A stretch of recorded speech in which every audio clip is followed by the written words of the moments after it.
Hello and welcome back. I want to do a little extended video from the Seaway mystery video and just like more background of the area that I grew up in. And I'm stoned and in the mood to crochet because I'm a great multitasker.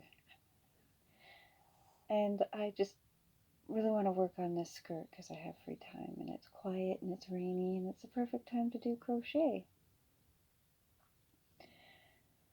The Seaway is hated by most everyone that I know.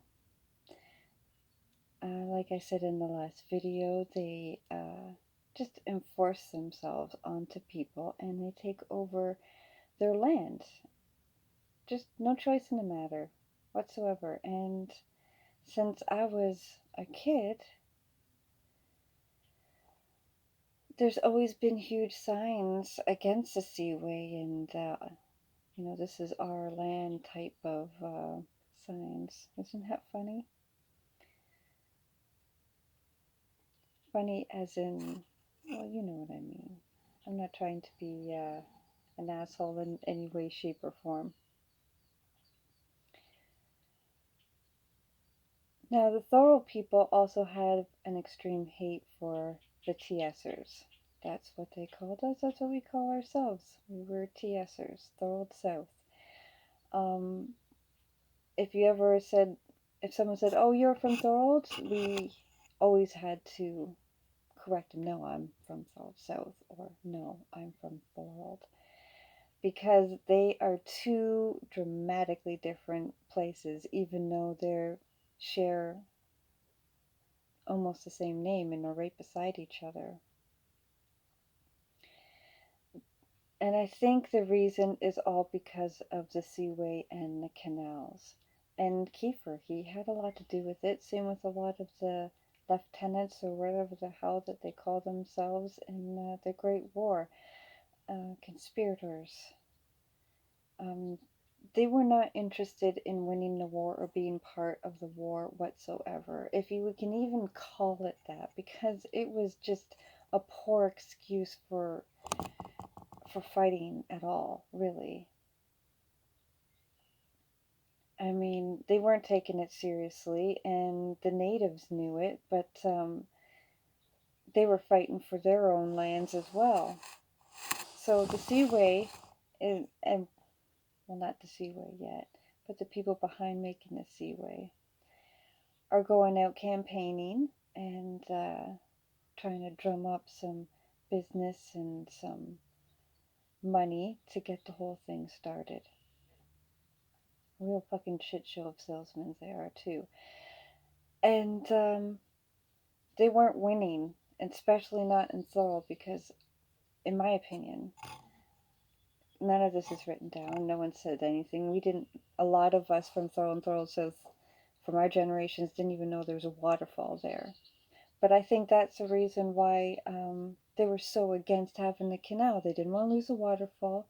They didn't want to lose the stream that came out from the rapids, too, that weaved through the neighborhoods. I mean, I think Thorold, maybe like 10 years back, was ranked the best weather for a place or something like that. I don't know. I can't even remember the title right now. Shit. But they're right on the edge of the mountain. So, and they get the nice breezes, and the weather doesn't reach them from Lake Erie. And it's usually the north shore of Lake Ontario that gets the worst of it, not the south shore. They usually get mostly sun and just enough rain, not too much. It's a reason to be proud of Thorold. It used to be a beautiful, majestic place, full of wildlife.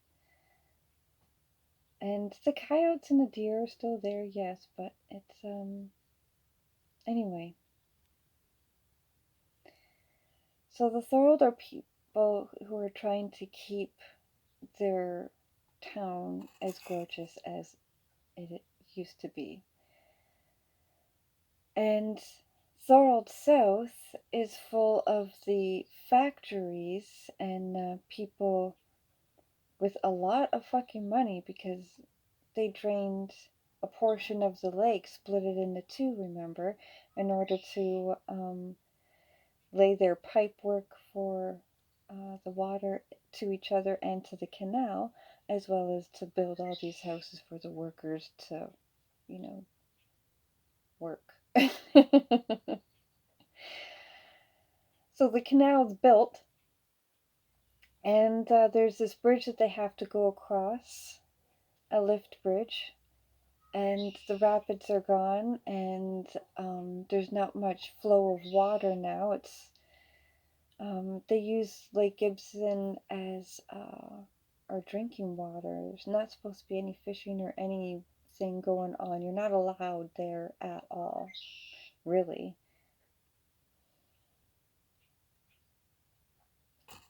A lot of people lost their land and productivity and access because of the Seaway.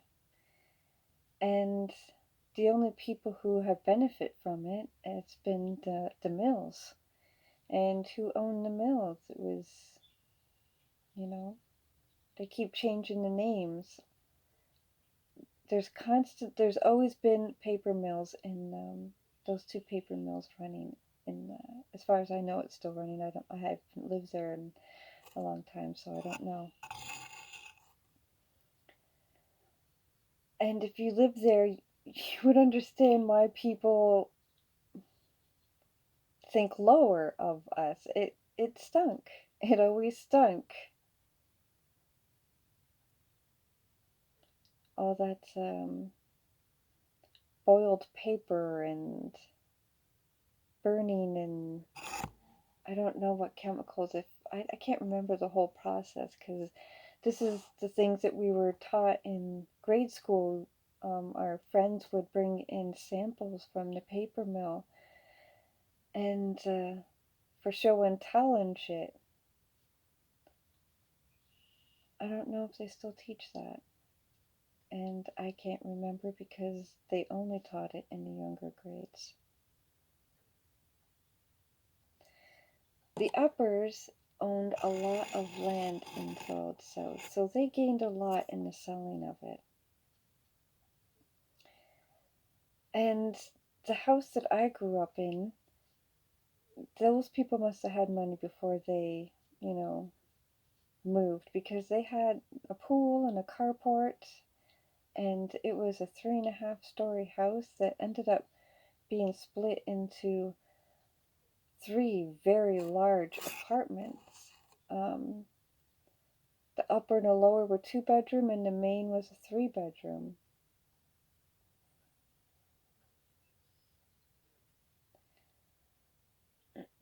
There was the Bishop Fuller house that was just on the outskirts of TS, closer to the edge of the mountain. And not much as is known about him, really, and how he was able to afford such a enormous house.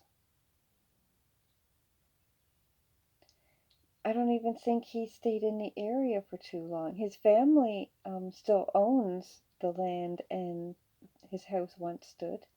It was burnt down in the 90s,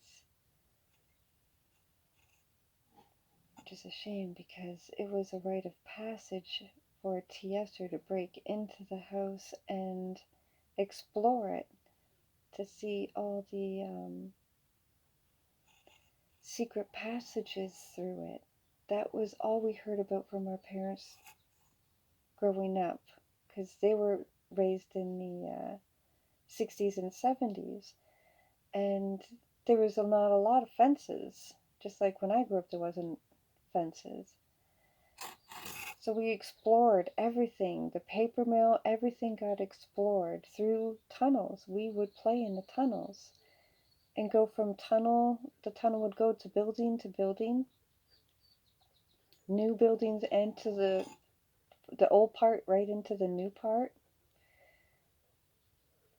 It was different world, and we thoroughly enjoyed it. All those tunnels all along the edge of a mountain that took just as much time to build as the canal. And a lot of them had to drain the water out of lakes and rivers and streams and marshes. Oh, everything was marshland, connecting all the streams and lake beds. So many small lakes.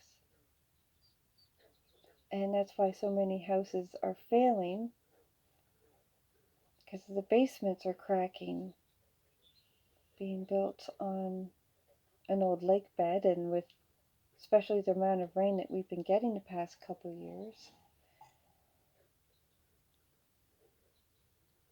Of course, they don't build well anymore.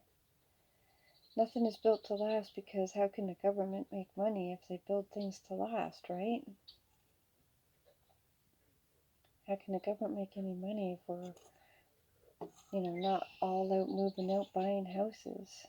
Shame on them. Shame on you for sucking off of your parents and living with them until you're a ripe old age, and doing the same with your kids. Shame on you. Go out and buy homes and fill those homes full of junk that you don't need. Anyway, this stoner got a little off topic. There was a journalist, I don't even know why I can't word today, who had his house burnt down. And the government paid to have it rebuilt, I can't remember when, as a oops sorry for the family. But is it an oops sorry for the fire, or for the reason of the fire? Because they never said the reason for the fire, they just set it on fire. And he was supposed to have, well, he was, what's that word? Lobbying to get his newspaper article buried with Brock, because it was a time capsule. I think a lot of the monuments that were built in the 1800s were mainly built for a time capsule, for someone to put in information that they knew was going to be lost, right? It wasn't recipe books, it wasn't little toys. It was newspaper articles of possibly the truth, possibly more lies and manipulation. But whatever it was, this journalist didn't get his way, and he lost everything. His family lost everything, and their name was tarnished.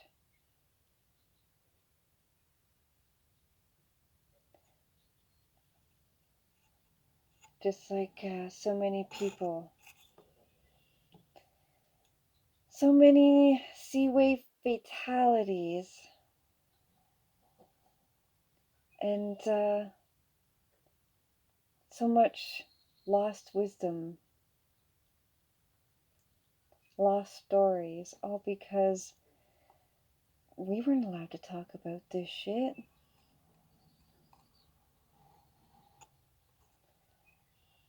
You tried to talk to your grandparents about things. What was it like then? And you would get certain details, but not all details. Like, for instance, my one grandmother, she loves to ride a bike, but her mom, if she rode a bike, she could have got fined, if not jailed, because it it was inappropriate behavior. But she never mentioned that.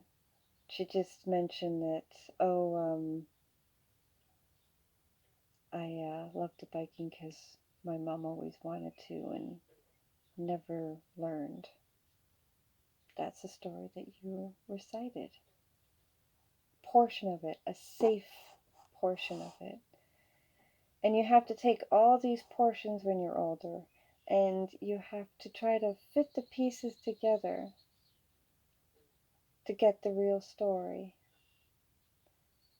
Like how we used to call the place where we swam the butts, because that's what our parents called it, was the butts. That's what we were taught. But we weren't taught why it was called the butts. Black Horse Corners. The rumor is that it was a chief's horse, but there's never been a confirmation of that. Never. How do we know that's just not where they fed the horses? Would bring them to feed or drink a couple times a day or something. Horse farm or something. Or what if someone just saw a black horse there once and it was wild and they couldn't catch it? Could have been anything. All we know is that it's always been known as Black Horse Corners. We don't know the story, the real story of why. Yes, they guess that it's a cheat. I mean, really, this is what you're going to guess?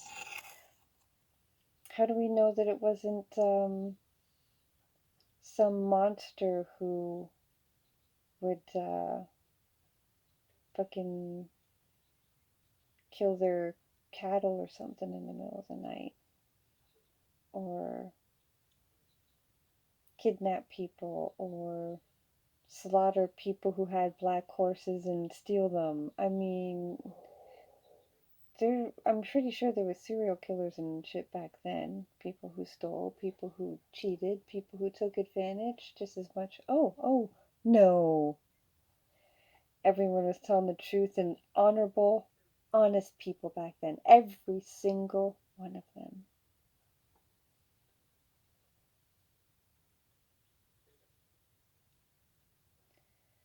What's your story? What is something in your town that is named something and you have no idea why? And then one day you come across an aerial view or a story from a friend's sister's friend that you ran into that, grew up in the same area and set you straight. Because I love those kind of stories. I love fucking trying to figure out the mystery of what the story actually is, because not one person is going to tell the entire truth about everything. They're going to forget bits and pieces as well.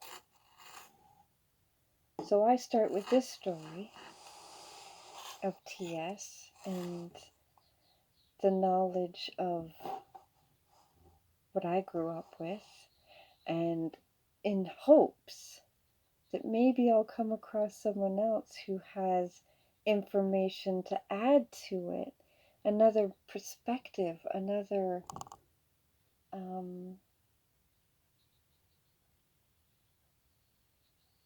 I don't know, detail. That's it, another detail of this picture that has been painted with little dots, and you can only see it if you squint real hard at a distance.